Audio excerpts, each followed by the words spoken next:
Hey everybody, my name is Paul Esden Jr., aka Boy Green. Welcome to my YouTube channel, youtube.com/BoyGreen25. And before you go any further, make sure you give this video a thumbs up and hit the subscribe button. Every Monday is a mock draft Monday here on the show, where each week we bring on a different analyst, insider perhaps, or even a Jets content creator. We try to mix it up. Last week we had Connor Hughes of The Athletic on. He was brilliant. The week before, Ryan Roberts of RiseandDraft.com. And this week, a guy that's close to my heart, a very great dude, and here locally, Syracuse roots. Let's bring him in. That is Ethan Greenberg, the New York Jets team reporter. Look at him. Look at him representing the orange. What's up, Ethan, man? What's up, Paul? Thanks for having me on. And I actually, not only am I representing Syracuse, I actually got this hat with Connor Hughes on when the Jets played the Denver Broncos. We hit the links. We went golfing out there. Connor, Andy Vasquez, myself, and this was a souvenir cap. Oh, beautiful. See, you just know that's why you are who you are, Ethan. I think, did you guys do that in the preseason at Lambeau too? Did I see you guys out golfing in the preseason? We golfed, but not together. We golfed separately in the preseason. Oh, but I see. But then the forces united in Denver, and we made it happen. How good of a golfer are you, Ethan? I've never asked you that. Well, it's a rather new hobby for me. So as I'm sure you can imagine, I'm not great. I'm getting better. And hopefully by this time next year, I'll be a lot more confident in my game, but I enjoy a nice time on the links, whether it's 9, 18 or somewhere in between. See, that's the thing that I imagine. I am a mini golfer. I haven't quite jumped over to the real golf world yet, but I imagine the pleasantries and things. That's, no matter what's happening in the golf, the close time with friends and, colleagues and everything else, I got to imagine that's pretty cool. It is. It's a good time. And it's you get to know somebody on the links, and, maybe some tempers flare, maybe not, but there are different styles of golfers. And right now I'm just trying to find my own and trying to find what game works for me, and then hopefully it'll pay off sometime. But obviously there's no winning in golf, even if you're really good. Yeah, that's right. Well, I got to say this, Ethan, and it's a hearty congratulations. I know a lot of people probably saw it on your Instagram, but let's make it official. You just completed your 6th season with the New York Jets. You're the New York Jets team reporter. 6 seasons, man. It feels like it's flown by, man. It definitely has flown by. It's crazy. It feels like yesterday I was in the Salt City, now that I'm now representing and always representing. But yeah, it's crazy. It's been a ride, Paul. It's been a ride. Is there something that stands out to you? I hate to get all philosophical here before we get too deep, but is there something that you cherish about the job? And, you don't take that sort of thing for granted, I imagine, doing this. It's only one of only an elite few jobs there in the NFL. I mean, that's got to be pretty cool, man. It is very cool. I'd say what I like about it most, I feel like, is what a lot of people like about media jobs, is that there's always something different every day.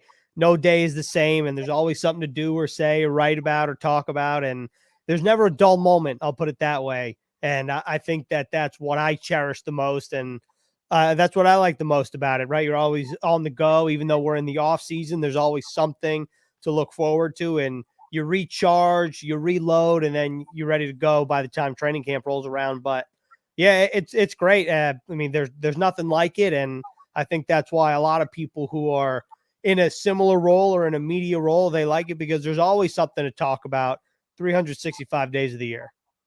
Well, let's put that to the test. Obviously, this season did not go well for the Jets at 4-13. Not what anyone, quite frankly, was hoping for. But there is a palpable optimism, certainly from the outside. It looks like from the inside, based on Robert Saleh and Joe Douglas's presser just last week, that they believe, fans, and certainly I'm sure Joe and Robert do as well, that they're on the precipice of something, that there's a lot of draft picks. There's a lot of free agency money potentially to be had here for the green and white. So I have to ask you, Ethan, who's inside that building, do you believe that the team is right there, that this feels like a huge moment? This feels like the time before the time. It feels like we're all waiting for this to potentially emerge, and there's a lot of opportunities to be had this offseason. I think the word you hit the nail on the head is opportunities, because the Jets, credit to Joe Douglas, have now set themselves up for this offseason where you have a lot of money to spend if you'd like to spend it. And I know that they have the potential to increase their salary cap based on certain moves, and obviously time will tell on what happens. But as of now, the Jets are projected to have the 5th most cap space in the NFL. So you can be in pretty much any discussion you want to in terms of free agency. And then you couple that with the 4 draft picks in the top 38, 2 in the top 10.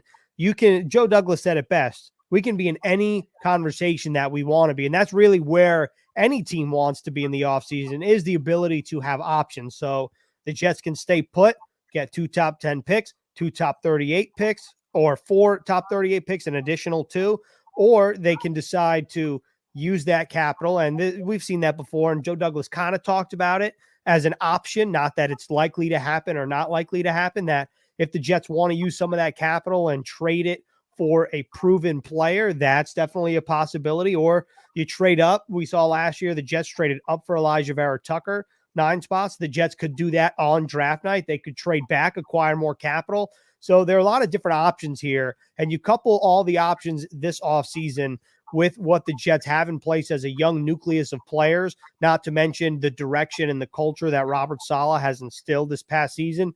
I think the blueprint for optimism is definitely there, and we'll see what happens in year 2 of the Robert Saleh, Joe Douglas era. But year 1, the arrow is pointed up. I understand the record is what it is, to your point, 4-13, but there's a kind of a different feel, I think. And I think Jets Twitter feels the same way.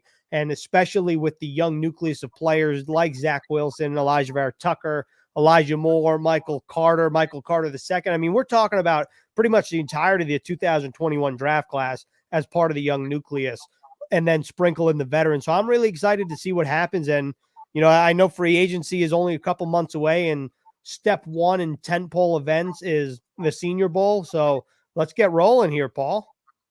That's right. And I'll get to that in just a minute. You guys have done great work at the Senior Bowl prior to even being, responsible with the coaching staff and everything. We'll get into that in a second, but you mentioned a name, quite frankly, that I had circled last year, and I'm glad the Jets traded up for him. That was Elijah Vera-Tucker out of USC. And Ethan, I'm sure you heard about it on Twitter. All the draft nerds saying, oh, well, they kind of gave up a lot of picks for an interior offensive lineman. But, man, that AVT guy, I'm pretty sure you guys tweeted it out from the main Jets account. He was the offensive snap leader there for the Jets.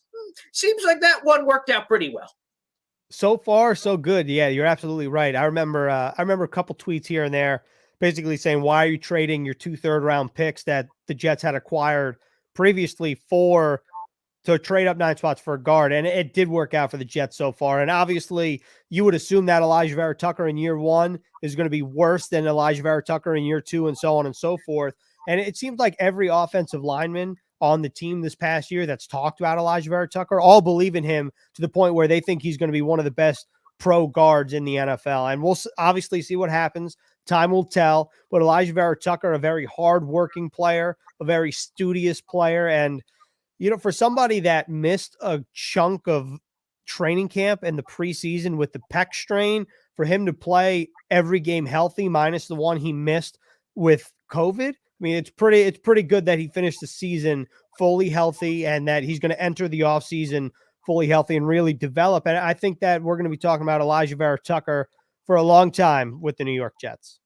I think you're right, Ethan. And I will say this. I don't know if this is supposed to happen or it's just been a recent streak of the Jets, but, I'm not supposed to get giddy watching offensive line tape, but I'm seeing Mekhi Becton maul people in year number 1. I'm seeing AVT maul people in year number 2. And I'm like, man, is this just how all offensive linemen are doing it that the Jets draft? It's been fantastic. So he looks great. But let's get to what you just said. That is the next event. It is the Senior Bowl. It was announced. Jim Nagy, they do a wonderful job down there at the Reese's Senior Bowl down there in Mobile, Alabama. What an opportunity for the Jets. Their coaching staff was selected along with the Detroit Lions. What kind of an opportunity is this, Ethan? Because it seems like there could be some intimacy here with all of these talented players that are going to be there that could hear their names called, and a lot of them certainly will in the 2022 NFL draft.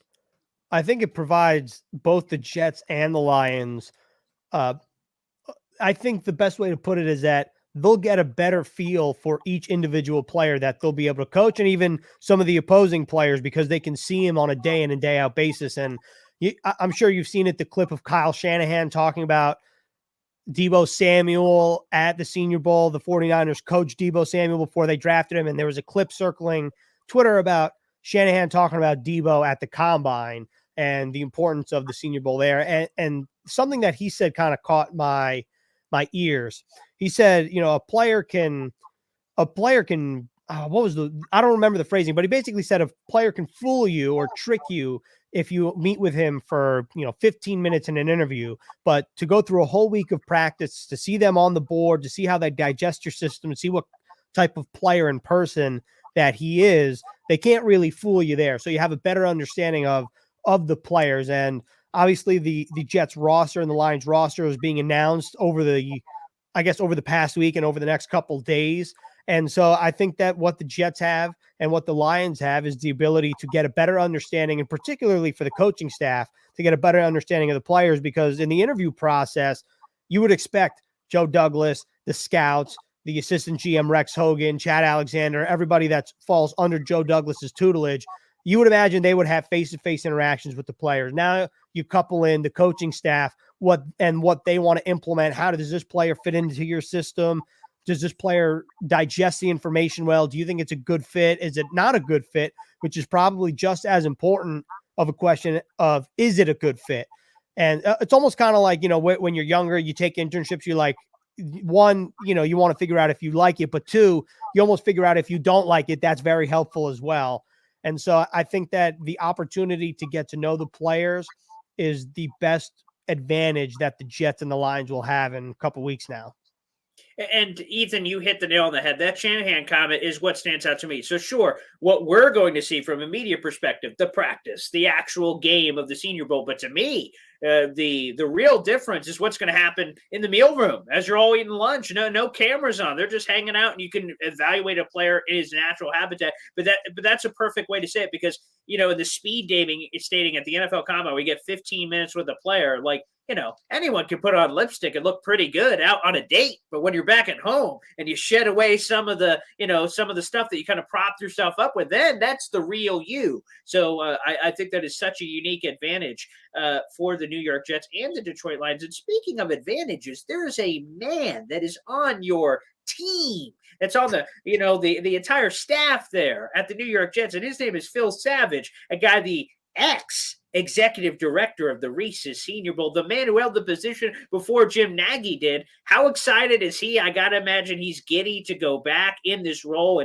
And so, again, the coaching staffs are going to be so close to the sun as it comes to all of this entire process. I got to imagine old Phil there's pretty giddy about it. I'd imagine so too. I mean, I've not spoken to Phil, but I'm sure Phil's excited. I even before the Jets were announced as one of the two coaching staffs, I'm just thinking back to 2019. I spoke to Phil Savage in Mobile then, and he was like, "Yeah, this is kind of fun. It's kind of weird because obviously he's not as involved in the Reese's Senior Bowl, considering he's with the Jets as a senior advisor, but this is kind of a worlds collide moment for Savage, I think. And how could you not be excited? I'm sure the entire staff is excited because you do get an up close and personal look at the players. And Jim Nagy has done a tremendous job of, one, getting all the players involved, whether they're on the Lions or whether they're on the Jets teams, that the national and the American teams. First year that to my knowledge, that it's not north-south, it's national American. Yes. So I think that, one, Nagy's done a great job, and everybody has put this out there of the rosters that he's assembled, and the Jets will get a look at some top-tier senior talent. And then obviously this is the first tentpole event in the draft process, or there's a couple others, but this is basically one of the biggest all-star games that guys have crossed or circled on their calendars. So this is a tentpole event for the Jets, and the ability to the fact that they have all this capital and then they have the ability to see these guys up close and personal. It is a match made in heaven, I think, you would imagine, for the Jets. Yeah, absolutely. And to me, that's another cool thing is that, again, we're going to have Jim on in a couple of weeks. So I'm excited for that. And some of the new rules that Jim has incorporated with trades between now both sides of the Senior Bowl. We can get some trading going on there as well. There's going to be some inclusion in terms of new coaching staffs and other members of the Jets coaching staff getting some opportunities, with Saleh getting to take a backseat role as he allows some of the assistants to get more. Again, I just think they're doing a terrific job. Now, Ethan, I need you to provide us the scoop. You are the New York Jets team reporter, after all. So let's put you on the spot here. What does the 360 team have? The Jets 360 team has done a phenomenal job. One Jets Drive and all the great content that you guys put out. I got to imagine, with you guys being represented with the coaching staff at the Senior Bowl, you guys got some big things planned with all kinds of cool, inside stuff you guys can do at the Senior Bowl. What can you tell us? Come on, Ethan, give us a scoop. Give us a little nugget. What are some of the stuff you guys have planned? Because I got to imagine it's going to be pretty cool. So I'll say this. One is going to be more of the same, what we've done in the past from Mobile. So if you've seen our coverage before, you know what that looks like, right? We'll get some great analyst sound. And then the other stuff I think is still being finalized. I don't want to say too much because I don't want to be the guy to break the news here, but I will say that I think Jets fans will be very happy, even if they don't see things coming out of Mobile in real time, and there will be plenty of stuff coming out in real time. I think that Jets fans just got to be a little patient in terms of the Jets 360 content team, because they got some good stuff cooking in the 2022 offseason. And this, like we said, is the first tentpole event. So we'll see what happens. Not everything's finalized. So I don't want to speak out of turn, but I think Jets fans will be happy at the end of the day. And by the way, anytime you want to break news on this show, Ethan, I give you the green light. You can feel free to do it on this show. I always appreciate it. I'm going to get away from the Senior Bowl for a moment, because this just not raised my eyebrow in a bad way. It was a good way. I'm like, ooh, baby, what's this? I saw the Jets sign a bunch of guys to reserve future contracts, a normal thing that NFL teams do. And I saw my boy Lawrence Cager is kind of a cult hero among Jet fans. They've seen the tantalizing size and weight, and they're like, ooh, man, if this guy just gets the right opportunity, if he can stay healthy, he can be a guy. And unfortunately, it hasn't happened through the first part of his career. But when the Jets signed him, I went, interesting. Not wide receiver Lawrence Cager, but tight end Lawrence Cager. A little bit of a positional change for the former Georgia product. I see that got a lot of Jet fans excited. I noticed that. It's funny. Typically, when you tweet a reserve contract announcement or something like that, not a whole lot of traction in terms of like my own personal Twitter, not the Jets account, but everyone loves Lawrence Cager, it feels like, on Jets Twitter. And, I'm interested to see what type of change that'll be. Obviously, Lawrence Cager was a taller receiver, and he wasn't necessarily like huge in terms of his weight, but he had the frame to the ability to put weight on. So we'll see what happens. And, I'm interested to see what type of tight end Lawrence Cager looks like. We've obviously seen the wide receiver to tight end change is not one that's uncommon. Like Dan Brown, the Jets tight end, was a college wide receiver, now tight end, but he made that change out of college. Rob Tonyan, the Packers tight end, similar situation there. Cager is different because he entered the NFL as a wide receiver and now is trying to change to tight end. So we'll see what happens. Obviously, a couple guys that we've seen in more recent memory, Logan Thomas, quarterback to tight end, Tyree Jackson for the Eagles, quarterback to tight end. So I'm interested to see what happens with Cager and what this offseason looks like for him in terms of his nutrition, because he's going to have to put on weight, you would assume, to become a tight end. And also, this is another one that comes to mind, not that it came to fruition with the Jets, but towards the end of his Jets career, Bronson Kaufusi changed from a defensive lineman to a tight end and then signed with the Packers as a tight end. So we'll see what happens with Cager, but it is interesting to note that he did change his position because perhaps he views that as the best way to get on the field. Again, we're speaking with Ethan Greenberg, New York Jets team reporter. And again, if you haven't done it already, stop what you're doing, hit the thumbs up button, and give this baby a subscribe. We're doing great work here with these Mock Draft Mondays. They're a lot of fun, and we'll get into that in a little bit. But I want to get into your job, Ethan, which is really cool as a team reporter, producer, really do it all, man, for the New York Jets. And you've interviewed a lot of players. I've seen, outside the locker room, right after the game, emotions are flying. And you've also done the 40-yard strolls where where you're talking to players in a more relaxed environment. I got to ask you, from this past season, who was the best interview? Either engaging, fun, gave you answers you were looking for, or even surprised you? Who's the player that stands out to you? It's a great question. I'm not holding back. I'm gonna go with rookie running back Michael Carter, because Yeah, I think there's something real about Michael Carter when he answers, right? Like some guys need to have their guard up, and rightfully so, right? Just to make sure that they give the answers that don't make headlines. But I think with Michael Carter, you can sense that there's a realness factor to him and a genuine factor. And, one thing stands out to me is, that I would say the most difficult part of anybody's job, specifically my job, is interviewing players after a loss, right? Like right after it happened. It's not a glamorous part of your job. And Michael Carter, after, I don't remember what game it was, after a loss, I was interviewing him and I asked him a question, and then he said something, and I don't remember the beginning of his answer, but he's like, we still gotta do our jobs. And he goes, he's like, you're doing your job. And I'm like, okay, thank you. Right. There's a different level of understanding, I think, with Michael Carter. And even when you saw him answer in this post-game press conference, talking about Connor McDermott's touchdown catch, like there's just a realness factor to him.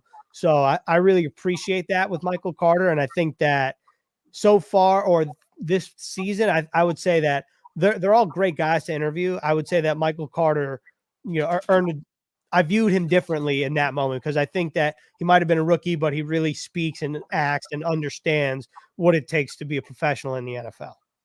Ethan, do you have a technique? So you just mentioned that. Again, it can be, I can only imagine. I have not been in your position, so I've never had to interview players right after a loss. And again, I'm sure they would rather be anywhere else on the planet than instead in front of a camera next to you answering questions. But do you have some special thing to kind of like get them to lower their guard, even after, whether it's after a game or even on your 40-yard stroll, to kind of get them to be a little bit more sociable, a little bit more personal? Hey, man, we're just having fun here. Nothing going on. For instance, the one that jumps out to me that you guys did this year, Braxton Berrios, when you were catching punts out there, that was awesome. It was just it just felt so natural. There was just cameras out there happening to capture you guys. It seemed like both of you guys in your natural state, just kind of goofing around, having a good time. Like, what's the secret to that?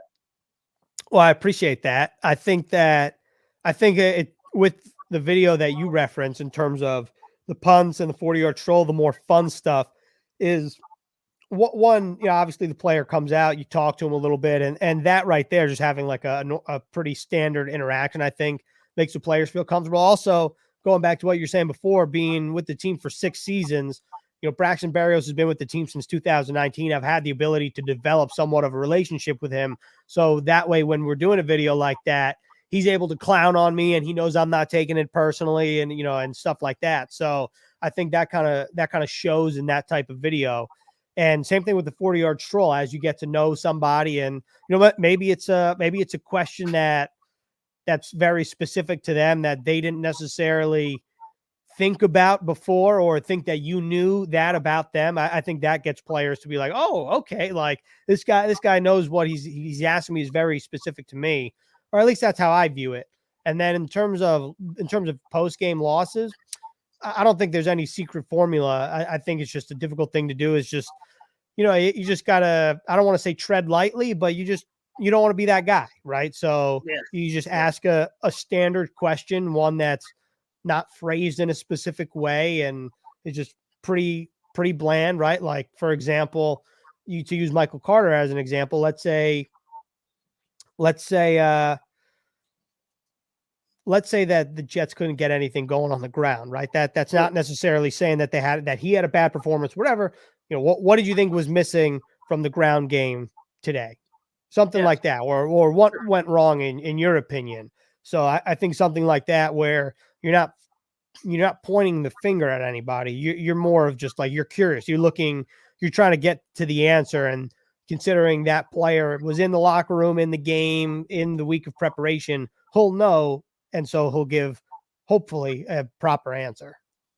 Well, Ethan, we end these interviews the same every week, and it's to talk some draft. And I Oh got to boy. say, Ethan, you are on. This is an annual tradition, our conversations, and you give us Ethan Greenberg guys. We've talked about them over the years. The one that jumps out to me is Devin White from a couple years ago, looking pretty good here in the playoffs. A pretty talented player in his own right. So again, the Jet scouts have to watch out because Ethan Greenberg is obviously after their jobs with all these gems he's been finding recently. So I have to ask you, I know it's early in the draft process, but I find it absolutely even more interesting, quite frankly, that we're so early here. So these names were here Right. last year. Remember, I shared out the clip and fans are like, oh, wow, Ethan Greenberg has a crystal ball. When he brought up Elijah Moore when we did one of these mock drafts, they said, whoa, Ethan Greenberg here. So again, we'll get to the mock draft in a second. But again, first off, Ethan Greenberg, guys, this doesn't have to be a guy the Jets will draft, maybe even target if Right. that position's filled. But again, Ethan Greenberg, guys, you see this guy and you think they're going to be pretty good in the pros. Who's that guy? I think it's too early for me to say, truthfully. But I did, I'm glad you mentioned this though, because I was curious. Did I say Rashawn Slater last year, or am I making that up? No, you mentioned a Rashawn Slater, and he looks pretty good too. There's some questions, people, and I saw this going viral. You have the Duke Manyweathers and all these other guys that a lot of people question whether Rashawn Slater could even be a tackle. Some said, maybe he's a guard, maybe he's a center, Right. And then the Chargers go, yeah, let's take this guy, and he's been a stud. So yes. Let me not shortchange Ethan Greenberg. That's another feather in the cap. That's another notch. So Devin White, Rashawn Slater, you got quite a haul in here. Yeah. Yeah. Luckily, I'm just picking top 10 picks or top 15 picks so far. But no, I don't have a guy yet. I don't have a guy or a couple guys. But I don't want to shortchange. I don't want to shortchange you here. So this is what I'm going to do. Okay. I'm not going to give my answers to guys, but based on what Jim Nagy has tweeted out, different parts of the roster, I will say I'll give you a couple guys that I'm curious to see what they look like during the Senior Bowl practices, because these guys are guys that I think I'm curious to see live. If indeed I'm in Mobile. One of them is because he's a Long Island guy, Jeremy Ruckert, right? You see his dad's tweet about. You did see the dad tweet, right? Oh, that's so cool. Come on. Right.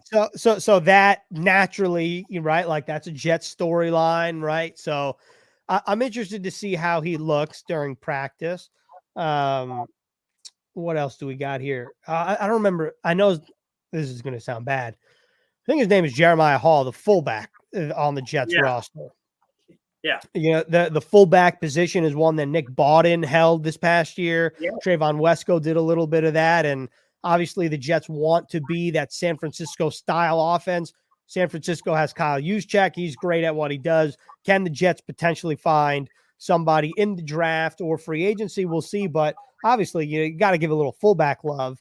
Yes. And then in terms of the receiver position, I mean, one of my friends, Dotson. I was going to say, one of my good friends from work, a Penn State guy, and Jahan Dotson. How do you not love what you see about him? I don't even watch Penn State that often, but you see, if you turn on a Penn State game this past year, you've seen a lot of Jahan Dotson. So let's see what he looks like. And there was somebody else that I'm forgetting, but hold on. Oh, 2 offensive linemen, Zion Johnson. Zion Johnson and Trevor Penning, because he's huge. Yes. So, okay. And then obviously I'm not mentioning the quarterbacks because I'm interested to see how all of them look, right? Just because this is going to be a class that we don't really know where the first quarterback is going to go. And can somebody start to separate themselves? Usually the Senior Bowl is the launching pad for those guys. So we'll see what happens in Mobile. And I think those are the guys. I know I gave you a lot of answers, but in terms of the offensive side of the ball, Ruckert, Zion Johnson, Trevor Penning, and Jeremiah Hall. Yeah, I love those. Those are great. And by the way, you talked about it being the launching point. Josh Allen, Baker Mayfield, Daniel Jones. I mean, the Senior Bowl roster Carson Wentz looks pretty good. Yeah, another one, right? And these guys have just taken off. And we thought at the time, right, recording this in January, that, oh man, that player is going to be a second-round pick, this pick. top 20, top 25, and all those guys are top 5, top 6, top 3, top 2, number 1. So we've seen it before. So I like it. I like the Senior Bowl love. Excellent. But I can't let you. So okay, you gave us a very good answer. Senior Bowl's coming up.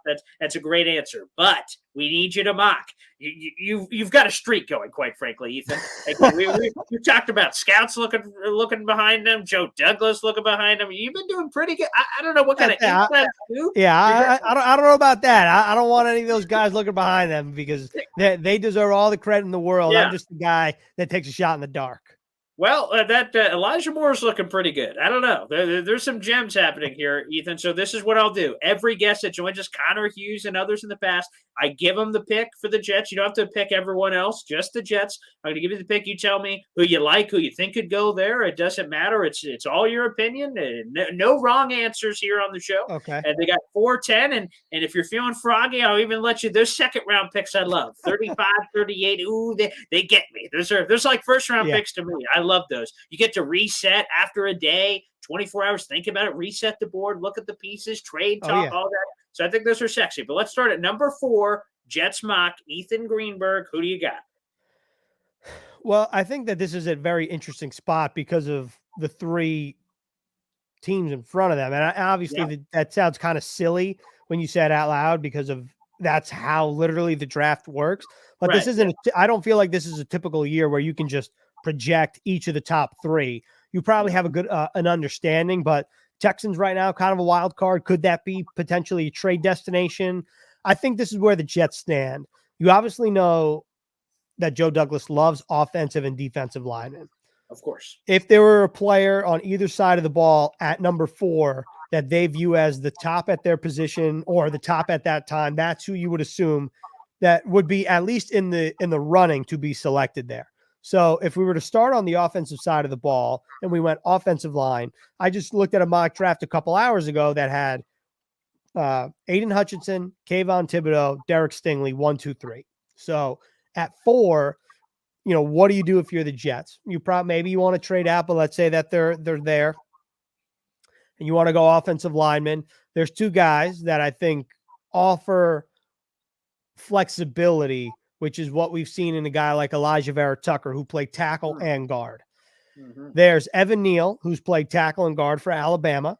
There's Ike Ekwonu, and Ike's not his real name. It's his nickname there for NC State. And that's a guy that has tackle guard versatility in college. So those 2 guys to me stand out on the offensive side of the ball because what we've seen Joe Douglas selecting offensive linemen, just using Vera Tucker as the example. Vera Tucker played both tackle and guard in college. The Jets wanted him at guard. A lot of people thought he'd be the better pro guard. When I say people, I mean like the NFL Network media, Daniel Jeremiah. So I think that's probably what you're looking at if you want to go with the offensive side of the ball. Now, this is my opinion because those are the guys that I see who are rated at the top of their position right now. That could obviously change. So at number 4, I'd probably say one of those guys. However, if there were a corner that I think that would be like game changing, I think you have to consider that, or an edge player. But in this instance, like I said, in the mock draft I saw, which is why it's in my head, both edge rushers and Aiden Hutchinson and Kayvon Thibodeau and Derek Stingley were all off the board there. So I think that becomes very interesting for the Jets, and I would lean to say an offensive lineman in my mock draft. Yeah, and you lean. It's a nice high five. I know you're wearing the Connor Hughes hat there. Connor went Evan Neal with his mock last week. So again, I'm all for offensive linemen. You guys are, insider reporter. You guys are very close. Obviously, you've compared some notes. Very smart from back-to-back shows here. Very nice. All right, let's go to number 10. A very interesting spot. And, again, you say the same thing with 9 other teams in front of you. Wow, there's a lot that can happen there. And, again, Joe Douglas can get creative. He could choose to trade back, move across the chessboard if he chooses to do so. I will give you the scoop from Connor last week on the show. He said, hey, I'm not going to mock anything. I'm going to trade. I'm going to give that over. We're going for Calvin Ridley is what Connor Hughes said last week. And I said, creative. I like it. I won't hate it. So there you go. He went a little there. So you can trade, you can mock, you can do whatever you want. Number 10 overall here. Where did the Jets go? There's a lot of different places to go. A lot of talented players in this draft. Yes. So you're telling me, before I answer, you're telling me Connor's trading 10 for Calvin Ridley straight up. That's yeah, and he also said there may be some sprinkles thrown on top of that Sunday. So that's what he did. I didn't make him go into the second round. I only allowed him to do the first. All right, fair enough. Well, so he got Evan Neal and then traded that as a package for Calvin Ridley. Again, this is all to clarify speculation, fun. We're just talking shop here. Again, this is your opinion, Ethan. Whatever you think, it's just your take. Well, I'll start with this. I think that if there were a quarterback, whether it is one of the guys that the Jets coach at the Senior Bowl or the Lions coach at the Senior Bowl or an underclassman, given that this quarterback class is shaping up to be similar to the Daniel Jones 2019, I think that if there were a quarterback where a team wanted to trade up, this is probably a pretty nice destination. So, just because why not, right? This is a fun exercise. Yeah. Is this an area where the Pittsburgh Steelers want to get involved? I like it. Kenny Pickett, baby. Yes, yes. Kenny Pickett. I saw somebody say, or I saw Mike Tomlin say that he really values mobility in a quarterback, right? Or Tomlin said that. So maybe Malik Willis out of Liberty. Whatever the case is, could this be an interesting trade destination? Now, the Steelers, obviously being that they made the playoffs, select a lot further back than 10. So it'd have to be a pretty rich package to move up. Yes. And, how much, is that something the Jets want to do? I don't know.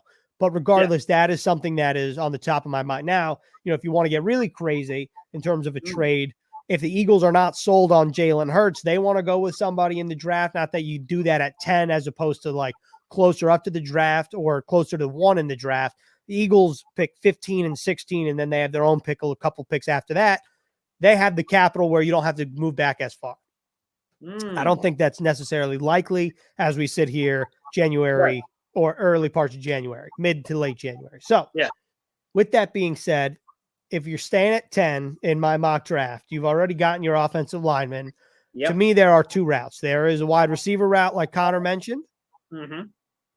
But I do think that you got to get some defensive, as the roster stands, you got to add some bodies on defense. And who do I want to go with in this mock draft? I think there are a couple names that stand out, right? I think a lot of Jets fans are like, well, you're looking at edge or corner. If you're looking at corner, Sauce Gardner, great name, right? I love Sauce. Yeah, right. Who doesn't love Sauce? Both literally and the player. So, so I think Sauce Gardner is an interesting name. I will say that there's one guy that I think will probably take off soon in terms of his draft stock because of the freak athlete he is, and that's David Ojabo, the counterpart of Aiden Hutchinson. They lined up on opposite sides. Now, I understand there are questions about every player. There will be questions about Ojabo. He's a more raw player, started playing football later in his life. But where the Jets right now, you would say their defensive line has a lot of they got a lot of pieces, right, in terms of numbers. So there you could have a healthy rotation. To add Ojabo to a rotation where you don't necessarily need to be thrown in the fire immediately, that could behoove him. You get Carl Lawson back, right? Everyone's coming back healthy. Now you're adding more pieces to the defensive line. I think that would be an interesting move for the Jets, assuming that the Jets deem him worthy of a top 10 pick. Now, I understand the George Karlaftis, he's another option at edge. So we'll see. But I think that I know that's a rather long answer to a short question, but right now the Jets have options. And at my mock draft, I'd go offensive line and then defense, whether that's corner or edge. And by the way, Ethan, that would be quite historic for those counting at home. Joe Douglas has yet to invest a first or second round pick on the defensive side of the ball since he's been here. It was Mekhi Becton, Denzel Mims, then last year, obviously, Zach Wilson, Elijah Vera-Tucker, and Elijah Moore. So it'd be his first time giving a little salad there to Robert Saleh. All right, here you go. Let me get you a little help over there. Let me get you a defender. So that'd be quite historic, Mr. Ethan Greenberg. And I know before this, right, before Joe Douglas, there was like a run of like defensive players like 8 of 9 years or something in the first round. So we've flipped to the opposite. So we're jumping on these extremes here, it seems. So, but to be fair, to your point, it wouldn't surprise me if the Jets went with an offensive player either at that spot at 10. I mean, the good news is the good news about the Jets in terms of having the flexibility financially is that this could really crystallize potentially what they want to do on draft day. You couple that with all the picks that they have, especially in the first 2 days, you would imagine that they'll have the ability to add some real quality players on top of the guys that they're getting back from injury, like Mekhi Becton, Carl Lawson, and Corey Davis. So this Jets roster right now could receive an influx of talent, both three-pronged, returning guys from injury, guys that they sign in free agency, and then guys in the draft, particularly in the top 2 rounds. And we'll see what happens. I mean, this is an exciting time. I know it's only January, but it's hard not to get excited about what's in store for the Jets here. No question about it. And Ethan, I want to thank you for joining us here on a Mock Draft Monday. This is such a fun series. I love doing it every week, having a different person on every week to share their perspective. Again, we've had insiders like Connor Hughes, draft analysts like Ryan Roberts, and you, a team reporter. I think we're getting all different kinds of flavors here, which is a lot of fun. This is a great exercise. Let us know, Ethan, what do you have set up? I know last year you did the fun bit with Dane Brugler. I love Dane from The Athletic. He's fantastic. Can you give us any plugs or some of the draft content and other things that you guys have on the docket that you can reveal? Dane's coming back, right? So it looks like it'll be Dane. Dane and I will be doing something similar to last year where we had the video and the podcast if you want a deeper dive. And I think that's really going to be that's going to satiate, hopefully, Jets fans' craving for draft content and inspiration for the draft. So I think that's really going to be the main stuff. And then obviously there's the official Jets podcast, which will cycle through and be, I don't want to say seasonal, but as free agency comes across, I'm sure that there'll be some analysts that join the official Jets podcast that's been hosted by EA and Leger Douzable throughout the season. So I'm sure they're going to get some guys on the podcast weekly, and as different tentpole events come up, they'll get certain guys. Whereas if you just want all draft, that'll be with Dane. Okay, beautiful. Wow. So whatever your flavor is, whatever your taste is, it can be quenched by what the Jets have to provide. Draft Dane Brugler, who's one of the best in the business. Ethan, Eric Allen, obviously, and Leger Douzable, who's a former player and gives a unique perspective. That's fantastic. Ethan, you're cranking out wonderful content over there. If we could do just a teat of what you guys provide over there, then we're doing a great service for our fans. Ethan, thanks for stopping by. I always appreciate it, buddy. Appreciate it, Paul, and congratulations. Yes. Oh my goodness. The moment is happening. It is. For those who don't know, my fiance is pregnant. We're going through all the bells and whistles right now. I've never done this before, so there's not really any handbook I can read, although I'm trying to read and absorb as much as possible here. So I'm glad we're able to squeeze this in, Ethan, with everything that's going on right now. So pay attention to social media, fans. Well, there'll be a new New York Jets roster edition. I can give you the scoop whenever that's going to happen. That's going to be a lot of fun. So keep an eye out for that. I'm going to be blessed. Soraya, Luna, Serenity, Esden will be on this planet any moment now, and I got to be ready for it. I got to be ready. Yes, you do, Paul. All right, Ethan, thanks, buddy. Appreciate you. No problem.